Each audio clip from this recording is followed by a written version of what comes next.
أعوذ بالله من الشيطان الرجيم. بسم الله الرحمن الرحيم. بسم الله الرحمن الرحيم. الحمد لله رب العالمين والصلاة والسلام على رسوله الكريم. Amma ba'd. Alhamdulillah, the second program that's taking place after a long time in College Point is an important topic we're going to discuss inshallah. But before starting, the hadith of Rasulullah teaches us that every time you start an action, we should start with the dhikr of Allah Azza wa Jalla. So alhamdulillah, we have Mufti Kamil from who also is a founder, and mashallah Atiq is also here, who's going to render us with some qiraat inshallah before starting the program inshallah.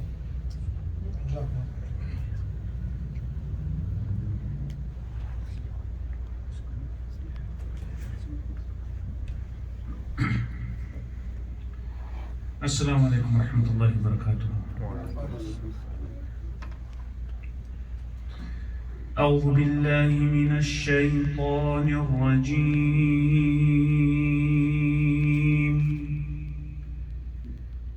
بسم الله الرحمن الرحيم.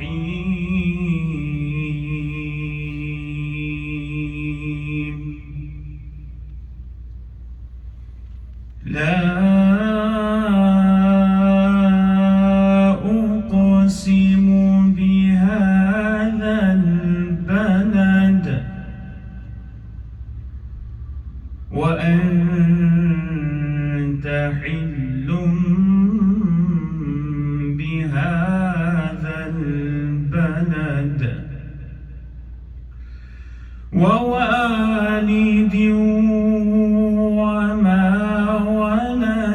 لقد خلقنا الإنسان في كبد أيحسب أن لن يقدر عليه أحد يقول أهلكت مالا لبدا أيحسب أن لم يره أحد ألم نجعل له عينين ولسانا وشفتين وهديناه النجدين فلاقتحم العقبة وما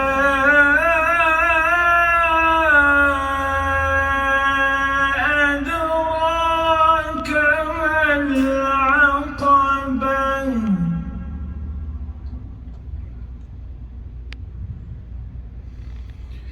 فلاقتحم العقبة وما أدراك ما العقبة ألم نجعل له عينين ولسانا وشفتين وهديناه النجدين فلاقتحم العقبة وما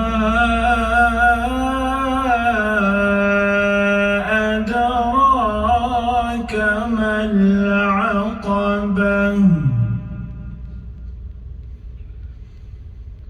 فك رقبة أو إطعام في يوم ذي مسغبة يتيما ذا مقربة أو مسكينا ذا متربة ثم كان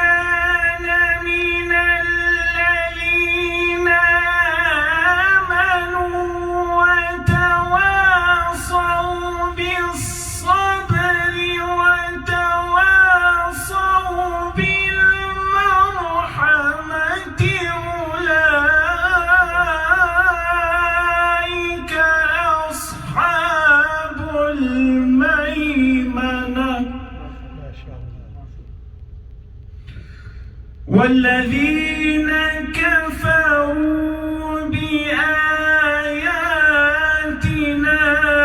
هم أصحاب المشأمة عليهم نار مؤصدة. بسم الله الرحمن الرحيم.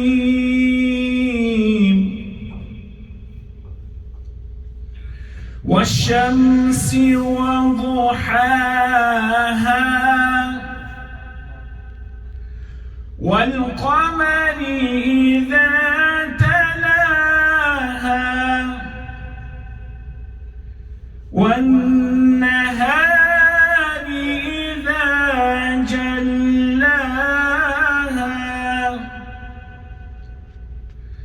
والليل إذا يغشاها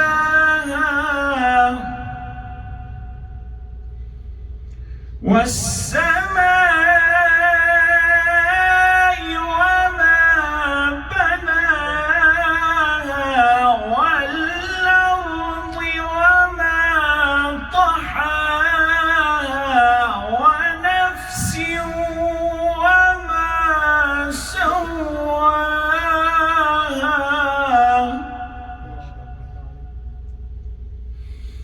فألهمها فجورها وتقواها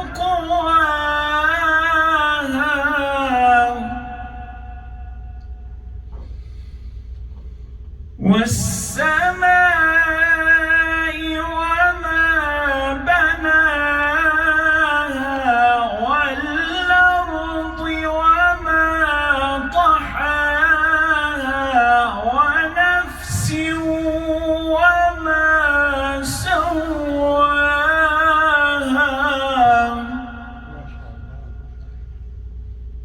فألهمها فجورها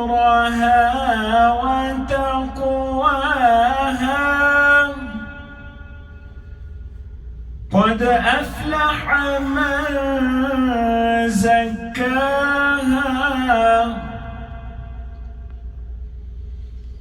قد أفلح من زكاها وقد خاب من دساها كذبت ثمود بطغواها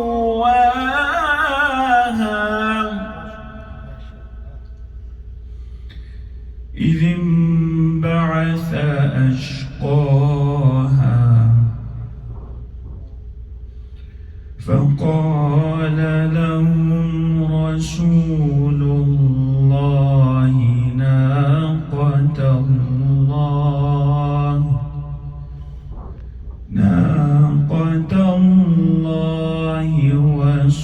وسقياها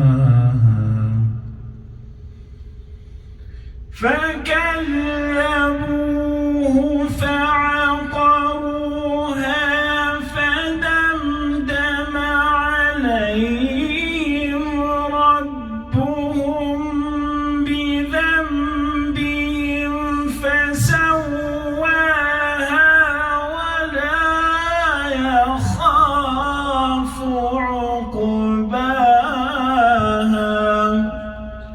صدق الله العظيم.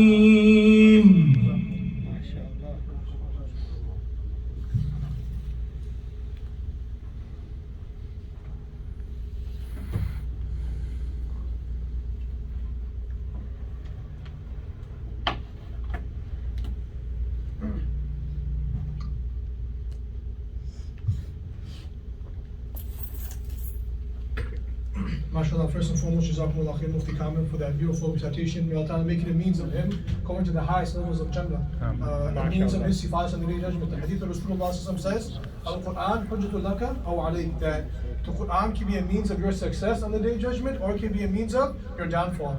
So not only is the recitation of the Qur'an necessary upon us, but making amal upon it, acting upon it, and bringing it into our life. Right? That is the responsibility of a believer, is learning right? How to gain Jannah, right? Obviously, first and foremost is the tawfiq, the fadl of Allah Azza wa Jal, Allah Ta'ala's mercy. But for that, you need effort, right? You need amal. And for amal, you need knowledge. So it's all lazim al-zoom. It's like one thing you need for another. So may Allah Ta'ala give us tawfiq, alhamdulillah, to learn how to recite the Quran like that. Ameen. It's never too late. As long as we're living, we have an opportunity to come back to Allah Azza wa Jal. Ameen. And alhamdulillah, this program that we're taking place is just, like I mentioned last time, is a means for us to populate the masjid and create this environment of good. And remind each other that one day or another we're going to have to face Allah Azza wa Jal. Right? Our purpose in life, I always mention it, is to work towards the akhirah. To fulfill, this dunya is a mere temporary residence. It's a abode that we're just living in as like musafir. When he goes on safar, he has this intention of coming back. So he doesn't make himself comfortable. So similarly also us in this dunya, our maqsad is always aimed and geared towards the akhirah. So that as Muslims, it's not a title, it's rather a lifestyle, right? So this lifestyle we should adapt. And how? As we mentioned time and time, is creating environments like this. And this environment that we have created is all from the fadl of Allah Azza wa Jal. It's all from the tawfiq of Allah Azza wa Jal, right? I mention this all the time. It's not my ability, it's not your ability, it's rather from Allah's fadl, right? Every single one of us, Allah chose to bring to this gathering. And He saw good in us. And if you make shukr to Allah, Allah will increase.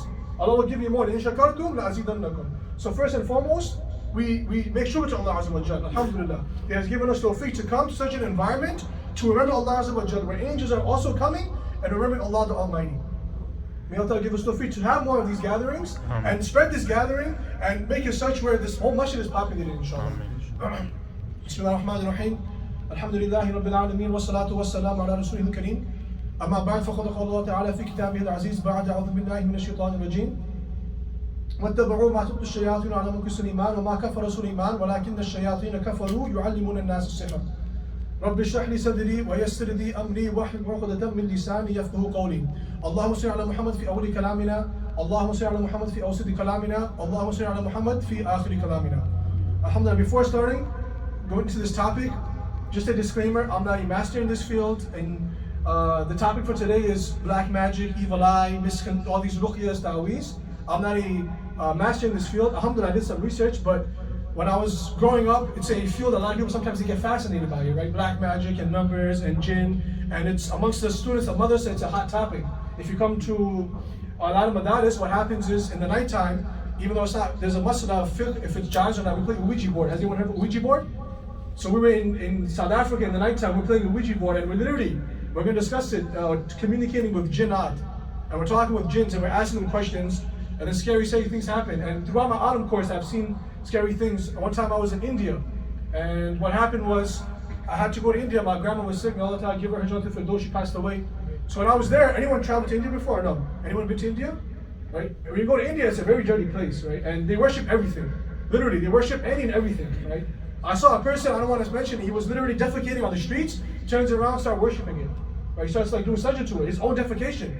So it's a nasty place. On every single corner, you see a Baba. One of those fake Guru Babas, they call them Gurujis.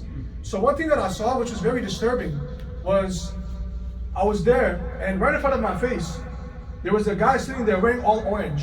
And what happens? He's wearing all orange, and someone approaches him, and obviously this is Urdu language, and he says, and this person who's sitting there, he's wearing all orange, he has beads in front, he's wearing beads, right? And then he has smoke coming out of his bowl, and that bowl is a skull. And in that skull he has blood. And you can imagine any and every filth and impurity, he's just surrounding him, and he's sitting there. And what is he doing? He's doing black magic. So in front of my face, what's happening is, when I was standing there, and you know, when you're young, you try to like combat these things, and you try to like, you know, act tough. So I'm standing in the corner, and some guy comes to him and he says, this person, here's his cloth, ruin his life. And while I'm standing there, what he does is he takes this, he does some chants, and he's chanting, and he's mixing it with blood and the cloth of that person, and he's chanting these things. And in front of my face, black magic is taking place. So this idea of black magic exists not only in Islam, but also in this dunya today. Right? If you look amongst musicians, they have this thing called the 27 Club, right? And we look into numerology and what the concept of numerology is, right? A lot of singers nowadays, they tend to pass away before the age of 27. This is the 21 Club. These are all people who have sold themselves to the devil. They literally sell themselves to the devil. And that's something how, when you start approaching yourself, this is all you going towards shayateen and polytheistic beliefs, right? And you're selling yourself literally to the devil for the dunya. And this is what the devil wants from you. So there is a concept of black magic. And where did it originate from? So Allah mentions in the Quran that at the time of Sulaiman alayhi salam, the Prophet Sulaiman alayhi salam, he was given control of all of mankind, and he was given control of all of jinn kind, and every creation was under him. He had this power. And what happened at that time? People started thinking that because of him having this power, he was a magician. So now people started doing magic. They started involving themselves in magic. And a lot of, if you look at the narrations, the Yahud, the black magic originated from Babylon. Anyone know where Babylon is? Babylon? Anyone heard of Babylon? Where's Babylon? Iraq. If you look nowadays, there's some remainings of the city of Babylon. And that was the center of black magic. Right? The shayateen, they came and they taught people black magic. And then people started doing black magic so much, and we'll see the types of black magic that they involved themselves in, that what happened was they started confusing black magic with the miracles of prophets. So they started thinking that a person who involves himself in black magic is a holy person, and learning black magic is a holy field. So this causes confusion. So Allah mentions in the Quran that He sent 2 angels at the time of Sulaiman alayhi salam. Right? There's some narrations regarding what happened to Sulaiman alayhi salam, that his throne was overthrown, his throne. These are all, some of them are Israeli narrations. But going back to the story, so Allah sends 2 angels, Harut and Marut. Allah says in the Quran, Allah is saying that these angels, they came for the purpose of what? To teach the people magic, but as a means of fitna. Meaning that this was a test for them. So the angels will tell these people that, listen, this is the magic, but it's haram. Right? You're not supposed to involve yourself in these types of magics. Right? This sihr. Now the question that comes is that why did Allah Ta'ala send these angels? Why didn't the Prophet say that it's haram? Right? Why did Allah Ta'ala have a need to send 2 angels? So the easy answer to this is, what happened was people were thinking that the prophets and the magicians were the same thing. So now you have on one side the prophets, and you have one side the magician. So now if the prophet who's on one side is saying that it's haram, but he's on one party, so you need a third party, right, to make the deciding factor. So Allah Ta'ala sent angels to show that what the prophets were doing were miracles from Allah Azza wa Jal, and what the magicians were doing were all followers of shayateen. That's one reason. And number 2, prophets are brought to teach tashri', yani they're brought to teach the people what to do, what's halal, what's haram. So how are you going to have a prophet doing what's haram and then saying this is not jaiz? So this is why Allah Ta'ala sent 2 angels. And what was the purpose? To tell you that this is a fitna, that the angels literally said to the people that do not involve yourself in this field of magic. But then what does Allah Ta'ala address in the Quran? Allah Ta'ala says in the Quran that لَمَنِ اشْتَرَاهُ فِي الْآخِرَةِ مَا لَهُ مِنْ خَلَاقٍ, that whoever chose to involve themselves in this field of black magic, they sold themselves. They sold themselves to the devil. مَا لَهُ فِي الْآخِرَةِ مِنْ خَلَاقٍ, and they will have no say, and they will have no place in the akhirah. That whatever they did involve themselves in black magic, they sold themselves to this dunya. Right? They sold themselves to this dunya. وَمَا لَهُ فِي الْآخِرَةِ مِنْ خَلَاقٍ. Allah said, وَلَبِئْسَ مَا شَرَوْا بِهِ أَنفُسَهُمْ لَوْ كَانُوا يَعْلَمُونَ. Allah then addresses them in the Quran as what an evil thing that they purchased. They literally sold themselves for black magic. There's no khair in black magic, right? And then Allah is saying, "No count the animal if only they realized." So this is where black magic originates, right? Where the sihr, it came from Babylon, and they continue on, right? And when you say sihr, we're referring to sometimes a person does something, and then you get confused. It's an unusual occurrence. You have to keep in mind when a person is doing sihr, he's getting the help of a devil, a jinn, right? And sometimes this happens as we'll see, they chant to devils, right? Sometimes you see, they put themselves in a state of impurity. All why? So they can get this power of controlling others or harming others.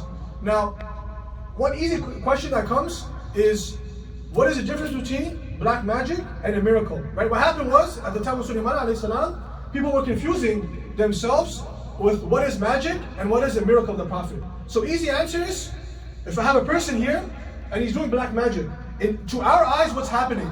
Something is coming out of nowhere. Or he starts levitating, right? But there's nothing miraculous about that. Why? Because he's getting the help of a jinn or a shaitan. So that jinn is picking him up, right? Or that jinn is bringing him something. So even though we can't see it, there's a physical cause to it, right? That jinn is making him walk on water. The jinn is carrying him, causing him to levitate. But but the miracle of Allah, the miracle of a prophet is not like that, right? Allah says in the Quran, "Qulna ya naru kuni bardan wa salaman ala Ibrahim." When Ibrahim was thrown in the fire, that fire was made calm upon Ibrahim, coolness, and there was no third party behind that. Rather, it was a direct miracle. But in magic, what happens is you have jinn involved. So even though we cannot see it, rather it's just a law of casualty. And sometimes you see some guy, he's standing there and something appears out of nowhere. That was the help of shaitan. Just because we can't see it, but there's a help of shaitan. That was the help of a jinn. Right? Sometimes he starts levitating. And we just because we can't see it, the jinn is literally picking him up. Right? So this is what the difference between magic and miracles are. Now, there's different types of magic, and we're gonna go into this, right? And one of the easiest one is sleight of hand, right? Sleight of hand means you've seen it. Magicians, they take cards and they do cool tricks. And then they have these debunks, they debunk them, right? They say, oh, this is how we did it. We just, quickly just sleight of hand. So that's not really magic. That's just a mere show. The second type of magic is hypnosis, imagination, where they affect your brain, right? They actually get the help of jinns to affect your brain. What's the name from the Quran? يُخَيِّرُ إِلَيْهِ مِنْ سِحْرِهِمْ أَنَّهَا تَسْعَى. Musa alayhi salam, when he was facing the magicians at his time, when the magicians threw their ropes, in reality that rope was not moving. But the magicians, they made it such where that Musa alayhi salam's mind, يُخَيِّرُ, he had this khiyal, this thought that the rope was moving, but in reality it was not moving. So this is the second type of magic, that they overpower your brain, your imagination, right? It's hypnosis. That's the second type. And then the third type, which when I was reading, I was actually kind of confused, and there's an ikhtilaf in regards to this. It's a big word. It's transubstantiation. And what is this? It's literally a magic that you can change the essence of something. They can change a human being into stone. And this is existent. They can change a stone into a human being. Right? Obviously, all of this is from the will of Allah. That's first and foremost. But through the help of shayateen, and through the help of jinn, they're able to do this, right? And there's a lot of controversy regarding this specific one. That how is it possible that you can change the essence of something? So there's one dalil that comes. At the time of Rasulullah sallallahu alaihi wasallam, there was a sahabi named Ka'b al-Ahbar. Right? He was one who had a lot of knowledge in regards to the Jewish scriptures. And he was a scholar of the Jewish tradition. When he became Muslim, the Jewish were angry. And they said, how is it possible that this person becomes Muslim? So what is Ka'b al-Ahbar? He narrates a very interesting narration. He says, had it not been for certain phrases that I recited, meaning some certain du'as, the Yahud would have turned me into a donkey. This is a Sahabi saying that the magic that these Yahud possess, if it wasn't for certain du'as and certain kalimat that I was reciting, they would have turned me into a donkey. So you have a Sahabi narrating this is a narration of one thing Malik, right? Where a Sahabi who was originally Yahud, he's narrating that certain phrases protected me. Otherwise, I would have been turned into a donkey. So this is known as changing the essence of something. And then you have, now the question is, how is this possible? And if you look into it, right, the sihr that these people do, these magicians, the level that they put themselves in is very, very disgusting, right? You have different types of sihr, right? Before going into that, what do they do, right? When you say this, so the magicians, there's one type of sihr that's called al-aqsam, right? So what do? You have a magician, he goes into a dark room. He turns off the lights, he puts on a fire. Now if he wants to do a type of magic, which is to harm someone, he lights a very strong bad odor. It's incense, right? But if he wants to do something which is to create love between two people, what does he do? He creates a good smelling incense. And he sits in the room and he starts calling shayateen. Literally screaming shayateen and worshipping shayateen and chanting their names. There was a video once when I was in South Africa. What happened was, we used to do this. We used to call it jinn hunting, right? We used to go hunting for jinns. Do not try this at home, right? When they say that, do not try this at home. So we used to go hunting for jinns. At one time, we came across a person who was in a room. He was all red. He was wearing all red. And he was in halat janaba, completely filthy. He says that he sits there for hours, and he calls shayateen and he calls jinns. He does this. So what is he doing? He's doing opposite of what Islam teaches us. He's in a state of impurity. That's number one. Number two, he's wearing red. Right? The Hadith of Rasulullah teaches us that men should not necessarily wear red. Number three is he's calling shayateen. He's doing shirk, kufr. Why? So that these people can help him. And then he stands there doing sajda and he's crying to them. Just like how we literally cry to Allah in sajda, he was literally in sajda crying to shayateen and jinn. And then what happens? So the person mentions that eventually a time comes where a snake comes or a dog comes, enters the room. Scary, right? Imagine you're just like sitting there and a snake comes and he calls these people to come. And it's like a phantom comes, and now that jinn and shaitan is under his not necessarily under his rule, but because that person, he sacrifices religion, that devil or that shaitan or jinn helps him, assist him. And then also the scholars mention that if nothing appears, then a voice is heard. A voice is heard, and that person now commands that jinn. Remember, these magicians, they never have any authority over jinn. Rather, it's just a trade. They're selling their soul for the devil. There's literally selling. That's the more filth you involve yourself in, the more sihr you can do. And that's why you have, I mentioned, different types of sihr. You have sihr of separation, right? Where the people, they have this ability to separate husband and wife. Hadith of Rasulullah teaches us, mentions that Iblis sits on the throne in this ocean. And he sits and he calls his shayateen at the end of the day, and he says, who has done fitna? And then this jinn will come in and say, I have done this fitna. And then the shaitan will tell him, that's nothing. You have done nothing. Then a person will come, another jinn will come and tell shaitan, I made two people separate. A husband and wife separate.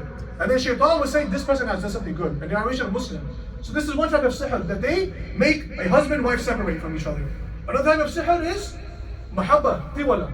That they make two people love each other. A love charm. Right? Another type of sihr, that they make people have false things. And I had, my cousin is not here so I can say it. His uncle, what happened was, we'll discuss this later, he went to a Iraqi, a person who involved himself in this. What happened? So after he went to this person, his uncle started saying that he sees shadows moving, black shadows.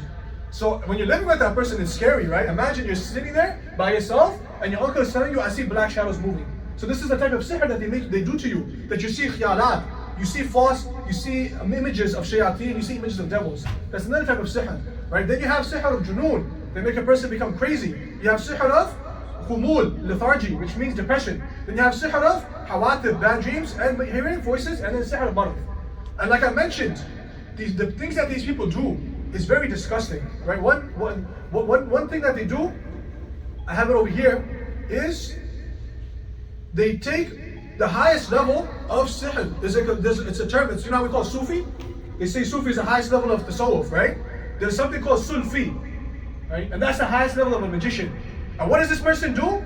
He literally takes Qur'an. He takes Qur'an, wears it as sandals, and he walks to the bathroom. Right? He takes Qur'an, he puts it on sandals, and he walks to the bathroom. And while he's there, he's calling shayateen and jinn. So the more higher shirk you do, the more higher levels of polytheism you do, the more shaitan and jinn start being attracted towards you. And then you see these type of people, they have majority of jinn and shayateen helping them, right? Remember the key word I used, that they never have control over the jinns and shayateen. Rather they have help. So these people, they're living the most miserable life. Why? Because this shaitan, this jinn, can attack their family anytime. Right? They're putting themselves in harm's way. Even though they're sahirs, they're magicians, their family can attack them, the jinns can attack them anytime. What else do? They commit any type of harm, any type of evilness, homosexuality, committing zina with their family. Then you have people who write Qur'an with filth. Right? You have people who write Qur'an with urination, with urine, or the woman's menstruation blood. Or number two, defecation, right? Defecate. They take this and they write Qur'an with it. This is the types of sihr they do. Then you have people who worship the star. So these are all different types of sihr that people involve themselves in. You have people who take an animal, and they slaughter it for the worship, for the purpose of a jinn. So in short, magic is shirk. Right? When I was in South Africa, I had this one friend. A lot of this information came from him. So he mentions that he involved himself in this, and not necessarily doing magic, but trying to combat it. So what happens? He says every night before he goes to sleep, he has to recite his wadifas, his ma'mulat, right? His dhikr. Otherwise, that night, a jinn will come and attack him. So this is not an easy field to go into, right? This is not something that people want to go into, where he literally says every night, if I do not recite my dhikr, a jinn and shaitan comes to me and attacks me in my dream. He attacks me in my dream. And we start fighting each other. And if I lose, I can face death.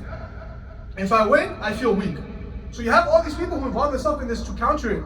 Like we'll discuss inshallah a little bit later. Can you fight magic with magic or not, right? That's a American discussion, misconception, white magic, black magic. But before going into that, a question comes, does magic affect the prophets? Right? Now we're talking about magic, sihr, and now does magic affect the prophets? The simple answer is yes. The time of Rasulullah sallallahu alaihi wasallam, the last two ayat that was revealed, the last two surahs, what happened? Rasulullah sallallahu alaihi wasallam was affected by sihr. And the person who affected him was a Jewish person named Labid bin Asim. Right? Asam. And what happened was, Rasulullah sallallahu alaihi wasallam, he had these thoughts, and after a while he saw a dream. Rasulullah sallallahu alaihi wasallam himself saw a dream where two people came and they told him that what is wrong with this man in the dream. So one person tells the person he is bewitched, referring to Rasulullah sallallahu alaihi wasallam. Someone has done black magic to the Prophet sallallahu alaihi wasallam. So then the question comes, who done it? Who has done it to him? Who has bewitched the beloved sallallahu alaihi wasallam? So then the answer comes, his name is Labid bin Asam, right? And he was a Jewish person from the tribe of Banu Zurayq. Now, the question is how? How did this person do it? What did he do with? The answer was, he took a comb, which had the hair of Rasulullah sallallahu alaihi wasallam. And he took that hair, he put it into knots, and he put it under a well called Darwan. So this was the effect, and this took place with Rasulullah sallallahu alaihi wasallam. And the narration mentioned, this Rasulullah sallallahu alaihi wasallam was informed regarding where this well was. And when they dug up this well, they found something was, the hair of Rasulullah sallallahu alaihi wasallam was put in 12 knots. 12 knots. And you see in magic, they work with numbers. And we'll discuss a little bit later 786. Everyone knows about 786, right? 786, Bismillah ar-Rahman ar-Rahim, right? So we'll discuss this a little bit later. What's the ruling regarding 786? But over here, Rasulullah sallallahu alaihi wasallam, he found 12 knots. And then Nabi Karim sallallahu alaihi wasallam says, these ayat were revealed, the last two surahs. And every time he recited a verse, قُلْ أَعُوذُ بِرَبِّ الْفَلَقِ, one knot was released. So you see this is happening. قُلْ أَعُوذُ بِرَبِّ الْفَلَقِ وَمِنْ شَرِّ مَا خَلَقَ وَمِنْ شَرِّ غَاسِقٍ إِذَا وَقَبَ. Every time he's reciting a verse, that knot is being removed. And that magic is being removed. Until مِنَ الْجِنَّةِ وَالنَّاسِ. Then finally Nabi Karim sallallahu alaihi wasallam says he felt different after that. Right? And the objection comes that how is it that the beloved sallallahu alaihi wasallam was affected through magic? Some scholars, they say it's impossible. It goes against the prophethood. But answer is that no, this does not go against the prophethood. Rather, this establishes the prophethood. How? Because through wahi, through revelation, the Prophet ﷺ was informed where the magic is. Who did the magic to him and what's the cure for him? This was all through revelation. Now, treating magic with magic.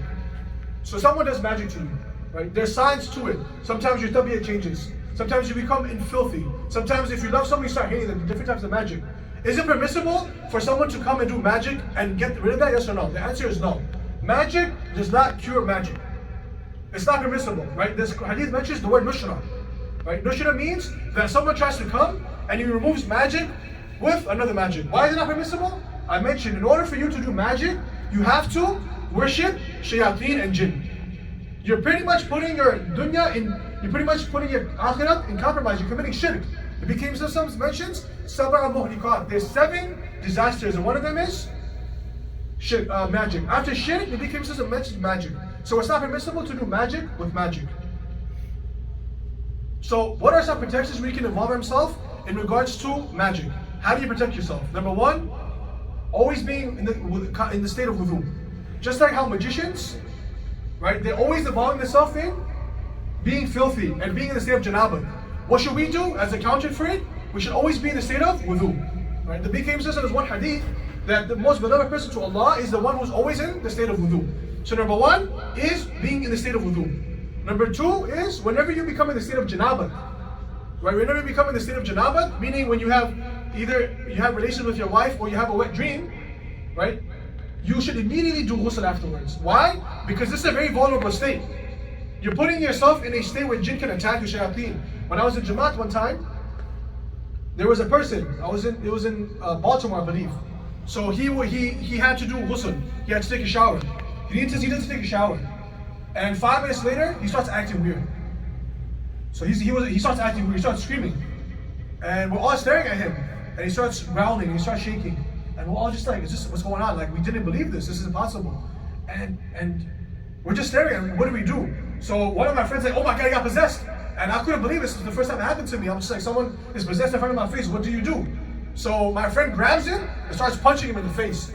Yeah, he's like, get out, get out. He's punching him and he's punching him. And the jinn is fighting back and laughing in his face. It's not an easy field. It's not an easy subject to deal with. Jinn are very, their tabiat is shararat. They have a lot of evilness inside of them. There was a raqi, a person who used to do this, do ta'weez and stuff. So one time he comes to a house of a person and he says, I'll treat your people.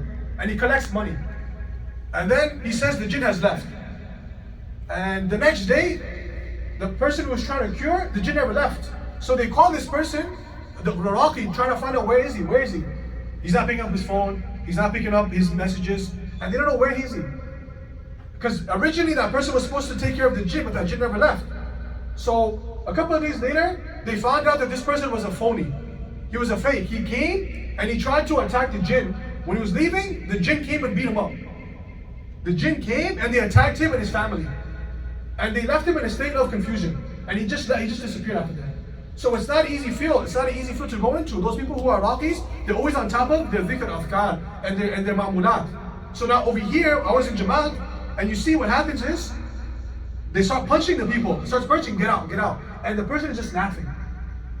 And the person is just laughing. And we're reciting ta'weed, we're reciting the durood, we're reciting the last two kalimas, the last two surahs, and we're reciting Surah Ayatul Kursi. And then finally, what happened was, we mentioned the name of Mashayikh al-Hadith. And that jinn got scared and ran away. So you have certain people who have this power, where the jinn are scared of people. So this jinn ran away. Another interesting incident that happened to me, not interesting, scary. When we were in Jamaat, all these things happened in Jamaat. I was in Jamaat, and there was a lady, she came with her child. Maybe like a 1-year-old child, or like a 6-month child. And we were sitting in the basement of the masjid, and she wanted to speak to the imam of that masjid. So what happens? The imam comes, and she complains about her child. And the imam says, you can leave now, referring to us.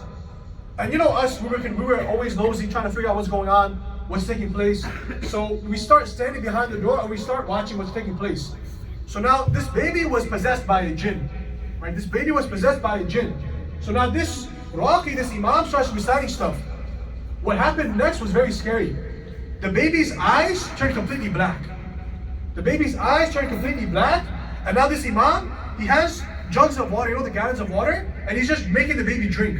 1 jug, 2 jugs, 3 jugs, 4 jugs, 5 jugs. And the baby's eyes turn black and start screaming. And I'm just like, this is not impossible. This is impossible. How is this possible? It's scary to stare at these things, right? And we're just watching this. Eventually, it took 17 jugs of water to make that baby, and the jinn ran away. Right? I don't know what he was doing, that's not my field, but the baby's eyes turned completely black. Right? So these things do exist. People do involve themselves in black magic. And one of the ways sometimes it happens is because of evil eye. Right? Nazar. This amongst the Afghans, they know Nazar. Not only amongst the Afghans, everyone knows Nazar, right? So this exists in Sharia. The concept of an evil eye. What's one belief from the Quran? At the time of Yaqub alayhi salam, when they went to Yusuf alayhi salam, what did Yaqub tell his children? He had around 12 kids.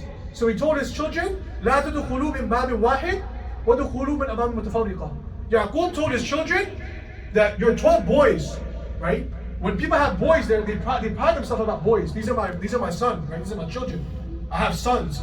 And even the times, the previous people, why? Because that son is going to carry your legacy. It's something to brag about. So now this prophet, Yaqub alayhi salam, he had 12 kids. And he told his kids, when you're entering the city, do not enter together. Because number one, 12 kids, to have 12 boys is something which is, people get jealous of that. Number two, they were handsome. They were the children of the prophet. Right? So this is why the Prophet Yaqub alayhi salam told his kids, do not enter together, enter separately. And the Tafasir mentioned why? So that so they do not get evil eye. People do not give them nothing. This is a delete from the Quran. The story of Yaqub alayhi salam. What's the ayah? لا تدخلوا من باب واحد ودخلوا من أبواب متفرقة. When you're entering the city, don't enter together. So people can look at you and give you the evil eye that, wow, look, that person has 12 kids. And that evil eye, and that eye just hits them, and it causes you to get sick, right? Or causes worry, or it causes the grief to happen. Now one ayah also, one hadith, is a narration of Aisha radhiyallahu anha, where she mentions, Al-Ainu haqqun. Rasulullah mentions, Al-Ainu haqqun, walau kana shay'un sabaqa al-qadr, sabaqathu al-ain. That ain is true. The evil eye does exist in Sharia. Right? Some scholars differ how this is possible. But just like sometimes when you look at something and you feel kind of displeasure, right? So similarly also sometimes a person looks at something and it causes harm to you, right? The ain is caused through jealousy. Sometimes not every jealous person causes evil eye, but sometimes when you have extreme amount of jealousy for something, then that causes a person to inflict you with evil eye. Sometimes the hadith mentioned a mother can give evil eye to her child. And then also narration mentioned that a person himself can give him his own self another. Why? It's not necessarily out of jealousy, but because of admiration, that he feels so good, amazement, wow, I achieved this, right? Sometimes it happens, right? I did so good, I did so much good. We don't relate it back to Allah Azza wa Jalla. That alhamdulillah, Allah gave me the tawfiq. Rather we say I did good. Sometimes you can give yourself nothing, and that also causes you to get sick. So over here, Yaqub as-salam, he mentioned this, right? That don't bring your kids, he said to his children, that do not come to the city all together, come separately. So always being on top of, I'm going back to the protection, how in regards to evil eye, one way we can get rid of it or protect ourselves is less showing off, right? It's common sense, I don't have to mention it. We're living in the social media era. Everything is put on Facebook, Snapchat, Instagram. The food that we eat, the clothes that we wear, the car that we drive. What are we doing? We're opening ourselves to people giving us another evil eye. Why are we exposing our private life? Sometimes a person is working his whole life for a specific car, and you put it up. That, wow, I achieved this car, I got this car. And that person looks at your car and he doesn't say, mashallah, he could give you evil eye. He could give you another. Sometimes the food that you're eating, someone doesn't have any food. Sometimes they have no food and you're sitting there and having a lavish meal in Starbucks. I have a frappuccino with me. And sometimes people can't afford frappuccino, right? Cappuccino. So what are you doing? You're putting yourself in harm's risk. You're literally exposing yourself on Snap to people's evil eye. So avoid that, right? This is not a discussion whether Snapchat is permissible or not, Instagram, but a lesson for all of us is make sure to Allah that He has given you favors. Don't boast about it, right? Don't show yourself that you have such abilities, right? Or such luxuries. Someone might want this thing, but in reality, he can't get it. And then when he sees you have it, he gets jealous. He gets jealous, and then that creates that he's hurting himself, and he can hurt you and your family, and then that thing can go away. So less Snapchat, right? Less Instagram, less Facebook. You don't have to necessarily boast about your stuff. Keep it between you and Allah. And the person who sees something good. So for example, if I see someone having good, what's the Quran teach us? MashaAllah. You say, وَلَا تَقُولَ شَيْءٍ إِنِّي فَعَلُ ذَلِكَ إِلَّا أَن يَشَاءَ اللَّهُ. Allah says in the Quran, the word MashaAllah. That, when you see something good, you say MashaAllah to it. That this is all from Allah Azza wa Jalla. Right? This is all from Allah Azza wa Jalla. And you always look at what the Hadith Rasul teaches us. That when you see someone who has better than you, what's the cure for that? You look at someone who has less than you. That balances it out. That look, Alhamdulillah, this person may have a Mercedes, but I have a Toyota. Sometimes you feel like that, right? But how do you balance that? You look at a person who has no car. Then alhamdulillah, at least I have a car, right? Sometimes you see a person who has a mansion, and then you have a apartment building. And then you start feeling like, you feel that wait, why can't I have a house or a mansion? How do you balance that out? People don't even have a house. They're sleeping on the streets. When you go sometimes on a rainy day to your house, how comfortable does that feel? That you have a roof over your head. It's a great feeling, alhamdulillah, right? Allah has given us a roof over our head. So always making sure to Allah that He has given us tawfiq to have all these blessings. Right? Now going back to magic, salah, right? Salah. Being habitual upon your salah. I'm almost done inshallah. Being habitual upon your salah. Hadith Rasul teaches us that the one who prays Salatul Fajr in Jama'ah, Allah is his guardian for the whole day. Which jinn, which devil can attack you if Allah is protecting you? So this is one teaching of Rasulullah that when you're involving yourself in salah, you're making yourself less vulnerable to magic. Another thing, Qur'an. Whoever recites Surah Falaq, Surah Nas, Surah Ikhlas 3 times in the morning, 3 times in the night, what's the reward? He is protected from every harm. So have this habit. This is the hadith of Rasulullah that he will recite Surah Ikhlas, Surah Falaq, and Surah Nas, and he will blow on, every time he will recite it, he will blow upon himself. So this is a habit we should always bring 3 times. Another thing is removing pictures from your home. Very interesting, right? Removing pictures in your home. Why? Because when you have pictures in your home, the angels do not enter your house. That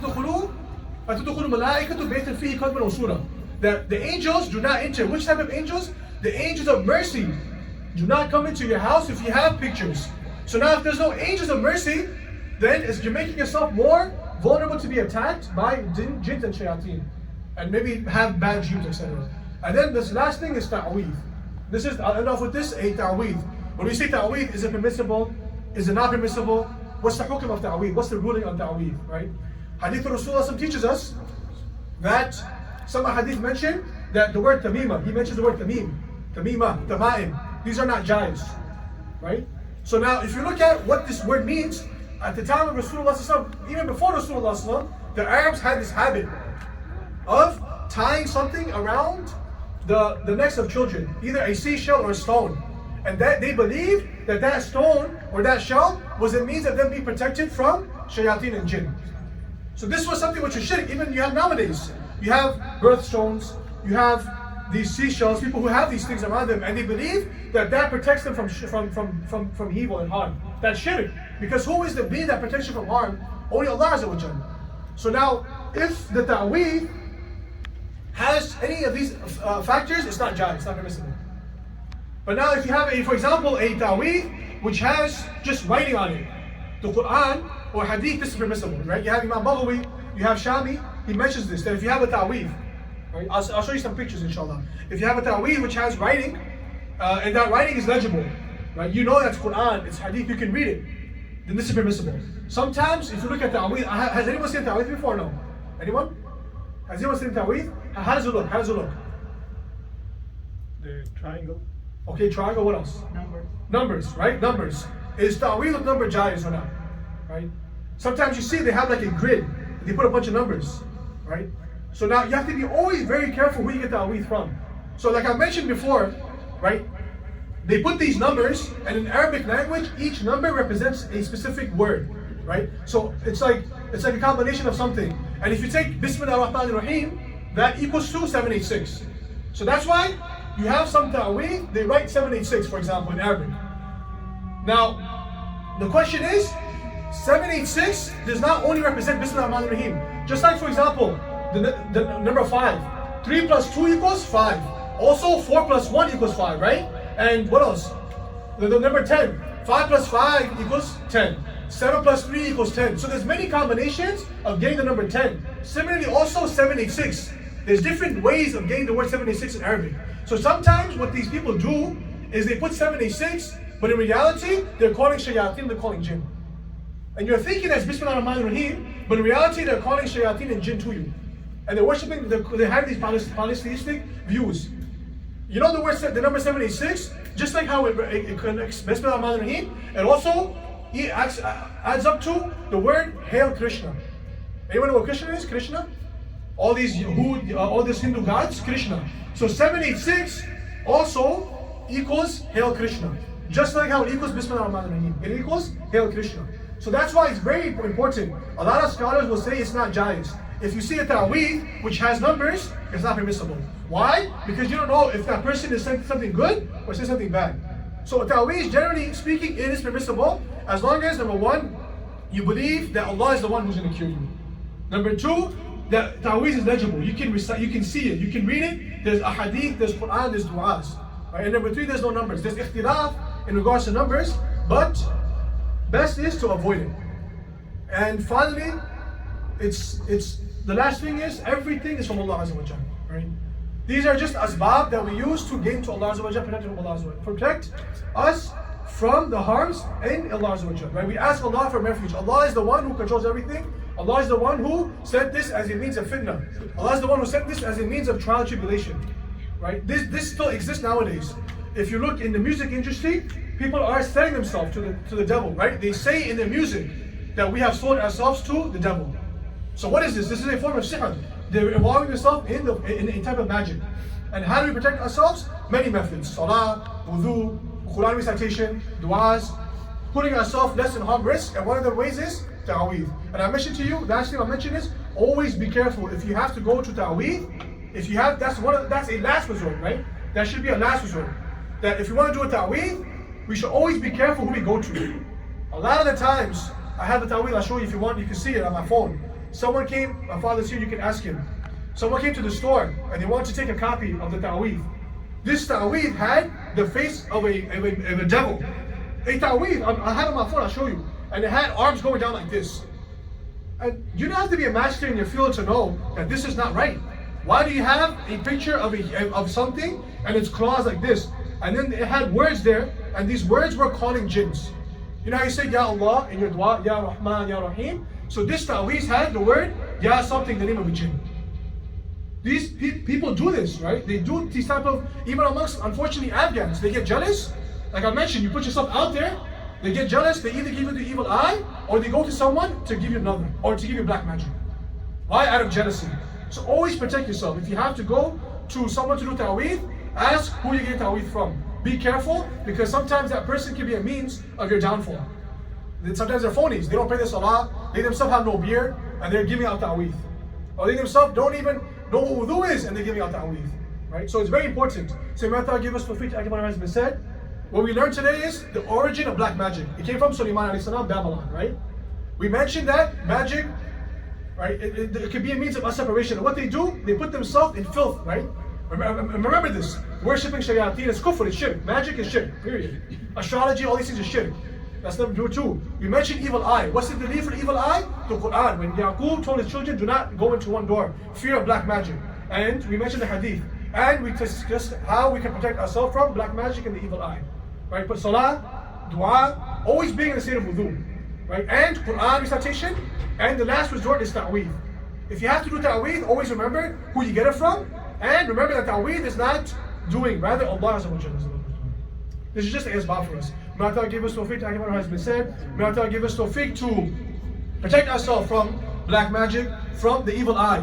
Right? Evil eye is very important. Like putting ourselves out there, it's a form of shirk, riyah, we're boasting. So may Allah give us tawfiq to protect ourselves from black magic, from the evil eye, to always be in the state of wudu, to always have this iman and tawakkul upon Allah Azza wa Jalla. Wa akhiru da'wana alhamdulillahi rabbil alameen. Inshallah, before making dua, I'll have, if anyone has any questions, they can ask any questions related to the topic. Other than that, we'll have dua and then there's food, inshallah, some refreshments. Any questions?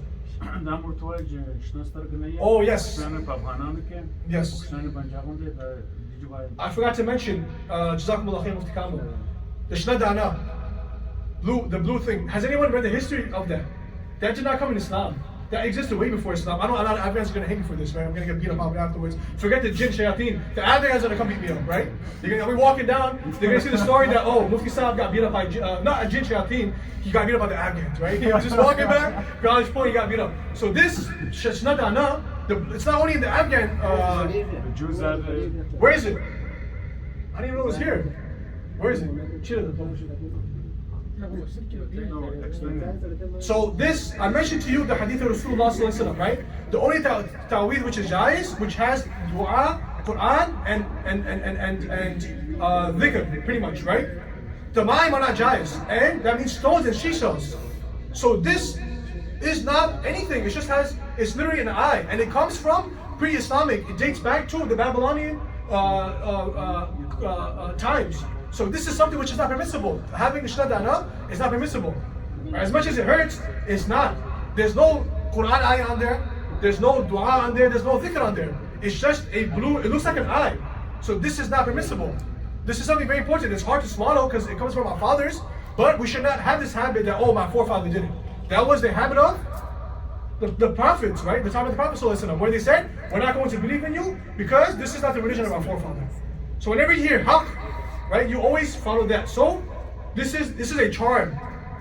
When you go home, inshallah, for homework, my students check where this came from. This did not come in Islam. The Shnadana did not come in Islam. Yes. Was it ancient Greece?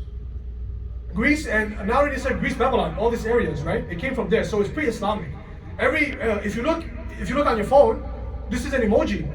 So that shows it's not only in Islam. If you put evil eye, that will show up. So that shows it's not only related to Islam. It's been pre-Islamic. So now when you say ancient Greece, it came before that, Babylonian times, right? Yeah, someone else had a question also. This is not the only Afghan that they have this blue. Yes, everyone, Turkish people also. Everyone has it. Turkish, Spanish people. Everywhere you go, the blue Yes. eye is hanging somewhere. which shows that it's not only it's khas to Islam, which is something that we should not involve ourselves. These are Nazarmat, but that's what I mentioned. This is not something we should involve ourselves in, right? These are all false views. This is what they say. What did they say? They say this thing will protect us from another. They don't say Allah protects us from another. They say this thing will break another. Isn't that shirk? Right? They say that this thing is your another man. So isn't that shirk? That you're not putting yourself in Allah. You're not putting your trust in Allah. Rather, you're putting your trust in this blue thing, right? So now this question comes: what happens if I say Allah will protect me, but I'm using this? Simple answer is we don't do tashabbuh with kuffar when it comes to these things. This is their aqidah. We don't have any similarities with the kuffar when it comes to these things. This is their belief. We don't believe in that system. We don't have these charms. We don't have these spells. We don't have these love charms, whatever it may be. And one of them is this thing. Jazakumullah khair for reminding me. Any other questions, inshallah? Can you, by mistake, if you give somebody nazar, right? Yes. Is it sinful? By mistake? Like unintentional. When you get jealous of someone, right? That's not intentional, right? So that's the whole point. You can unintentionally give someone another. You don't even know about it. And the hadith says, if someone tells you to take a shower, this is a teaching of Rasulullah, that if someone tells you to take a shower, he believes that you have given him another. So for the Nabi says, you don't get angry. Whoa, like sometimes it happens. How can you say that I gave you another? They get angry.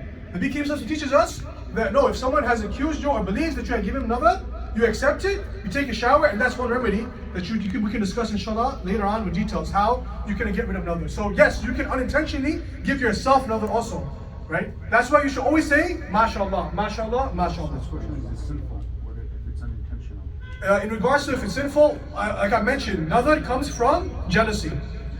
It comes from jealousy. So that jealousy that you have is not permissible, right? Hadith and Mufti teaches us that jealousy removes good deeds just like fire removes grass. So how do you get rid of that? Is you work on your spirituality.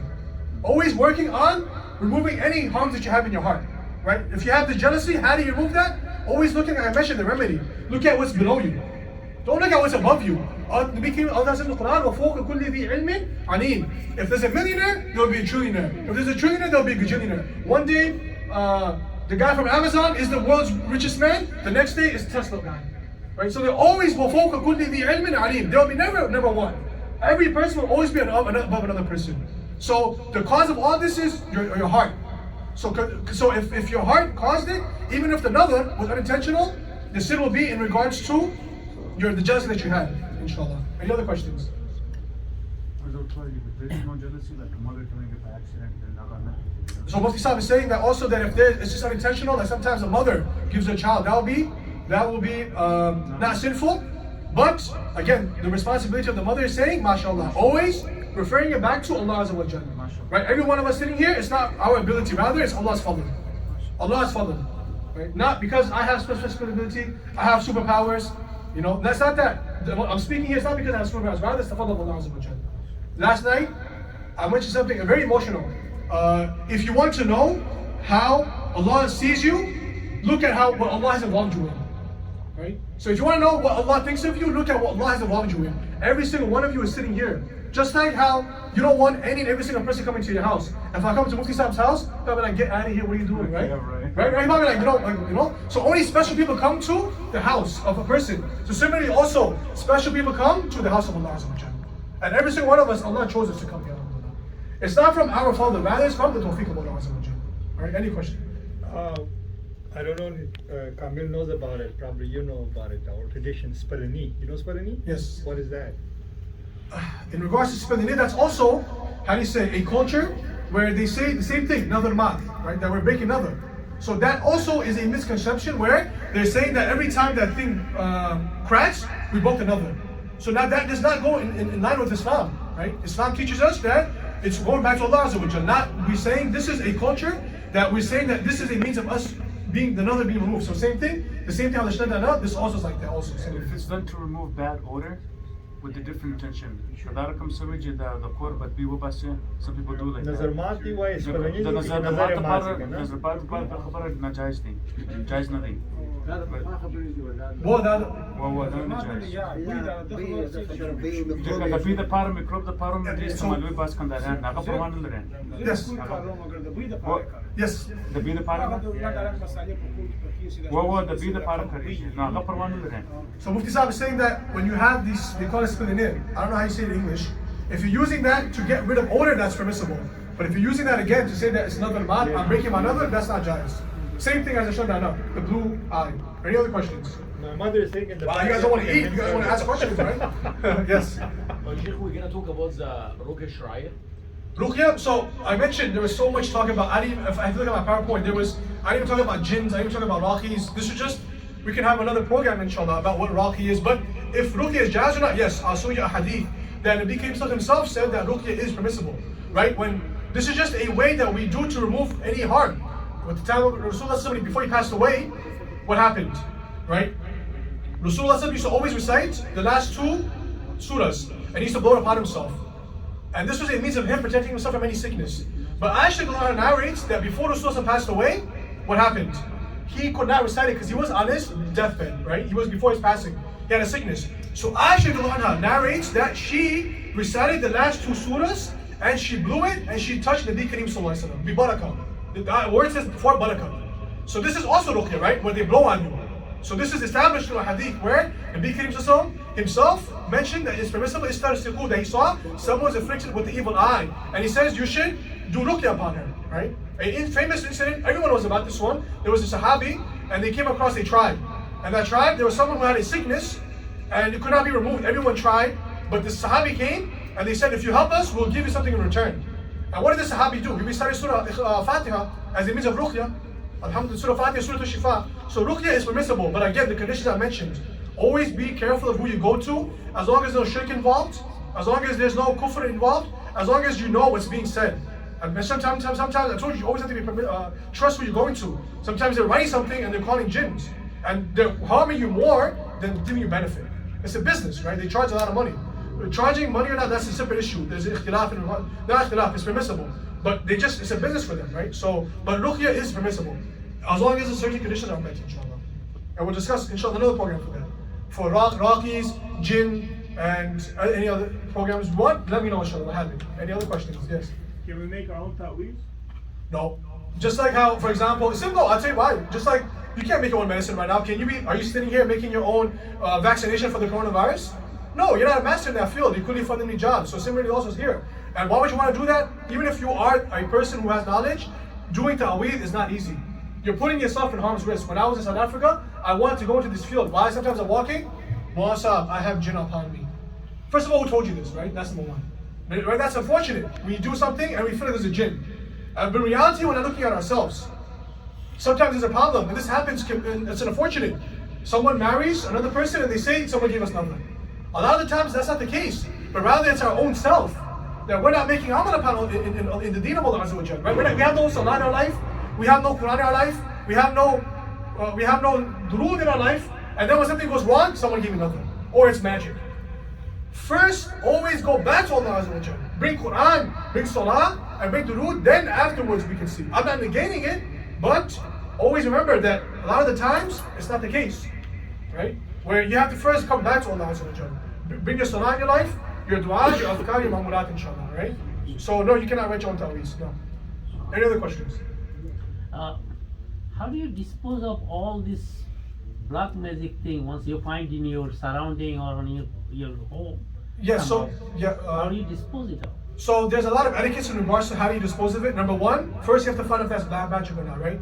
Number two, if you find it, always be in a state of wudu when you're touching it, right? That's number one, as a shield of protecting yourself from this black magic. When you take it, you burn it or you bury it. That's what you do, right? When Rasulullah was afflicted with black magic, he took it and he buried it himself, right? And he did not tell the people who did black magic upon him. So he kept it hidden. Why? Because that person would have been killed. So there's some etiquettes I'll send you, inshallah, if you want afterwards, on how to dispose of it. But the best way to do it is get an expert. Just like when you have a roach problem in your house, you don't do it yourself. A lot of times you call the person who you trust, a scholar, the person, what is it? Exterminator. I was about to say Mawlana Sahib. So we're all the Mawlana fucking angry. So you have the called exterminator. So similarly, also the best way is, but if you're gonna do it, you just have wudu and you recite some du'as and you take it, and it's just like write a paper. Have the tawakkul to Allah, recite those du'as I told you, and you bury it or you burn it, inshallah, or you put it in water, just like that. Yeah, inshallah. Any other questions?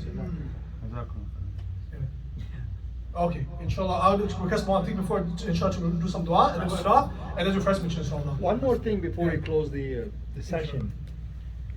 Back in old days, my uncle, Mawlana Muhammad Zaman, many of the Afghan knows him. He went to a field to do Piranyan Musakhara. I'm not sure if you're familiar with that term. They have to, I guess, work on the field to make a jinn or piranay, like a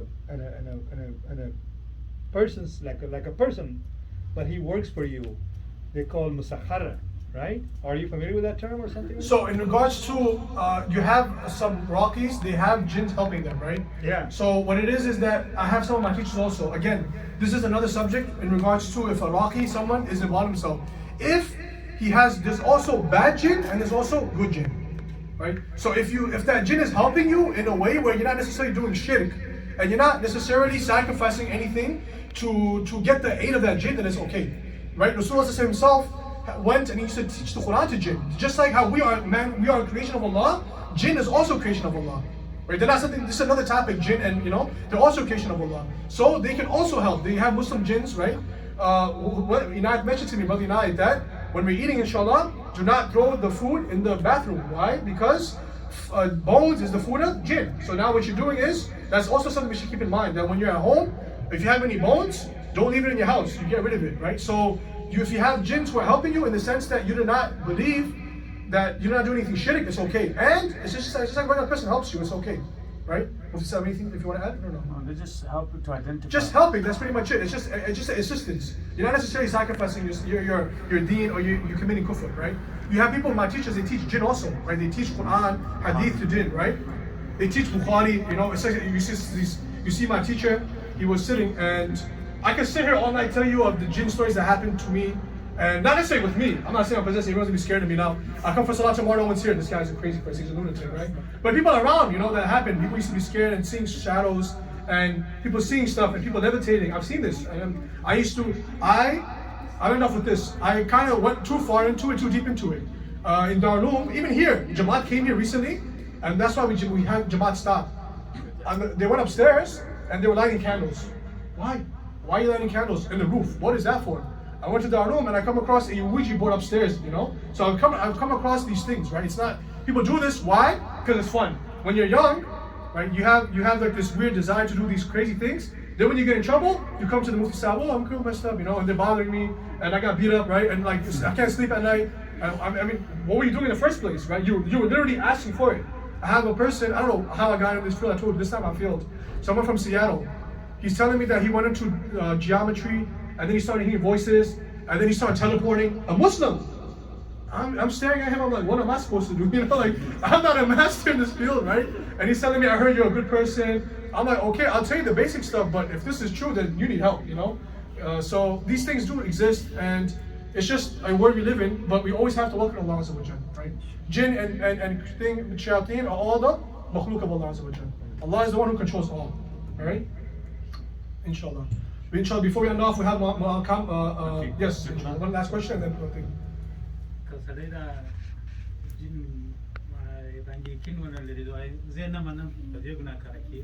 Okay, so that's a good question. So he mentioned that what happens if you go and a lot of the times what happens is there's a hadith, Rasulullah, the question he asked, I'll say it in English, is he says if you go to a jinn and you don't believe in that jinn, is that still sinful?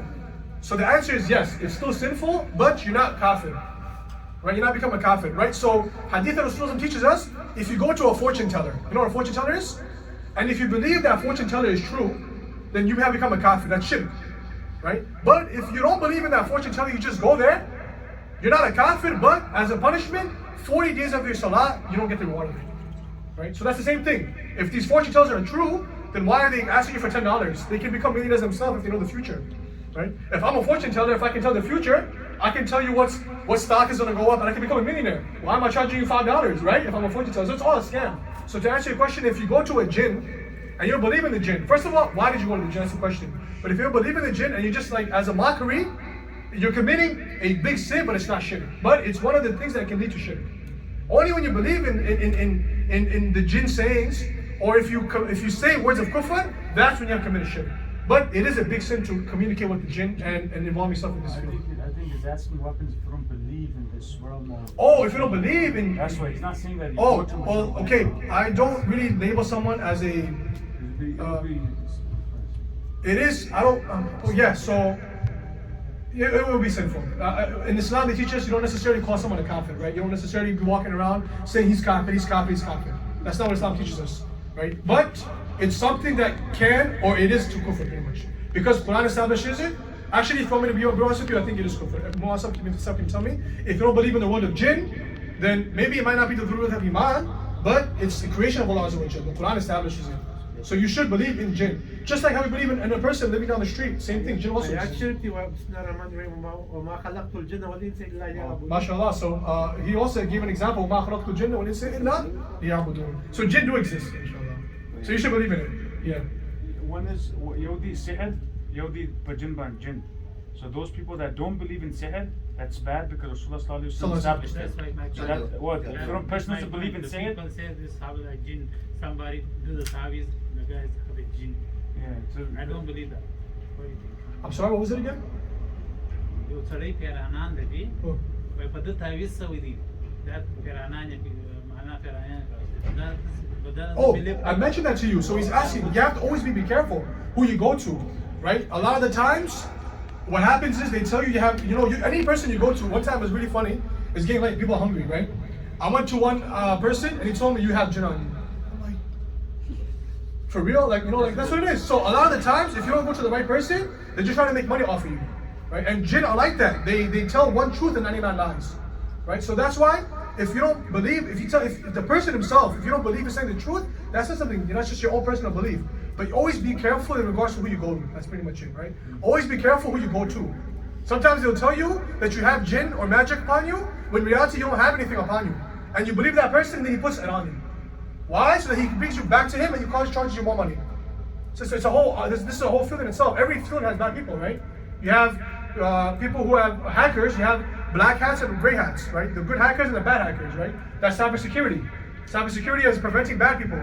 So similarly also, like the brother mentioned, you have good Rockies and you have bad Rockies, phonies. And these are people who just tell lies just to make business, right? Okay, that's pretty much it. We can ask afterwards, everyone's hungry. There's refreshments, inshallah, we'll have, inshallah.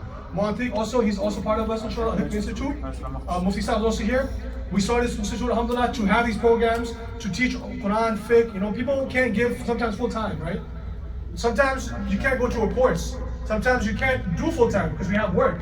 But it's still not impossible. You can put effort into it and you can have it. It doesn't have to be an autumn course. It doesn't have to be a 2-year course. These are means of us helping, gaining closer to Allah Azza wa Jal. The courses that we have. So this Al-Hikmah Institute, spread the word, inshallah. Al-Hikmah Institute. MashaAllah, we have Mufti Kamil who's also here, Atiq also here, who also joined and started this effort, right? To bring back the effort to the community and also teach the community, right? 3 things. Learn, ponder, make amal, and spread. This is the philosophy I always mention. What is we're going to live by? Learn the proper knowledge, bring it into our life, ponder, and bring it into our life, and number 3 is spread it to others. So inshallah, I have Atiq, inshallah, give dua, and then we'll have refreshments, inshallah.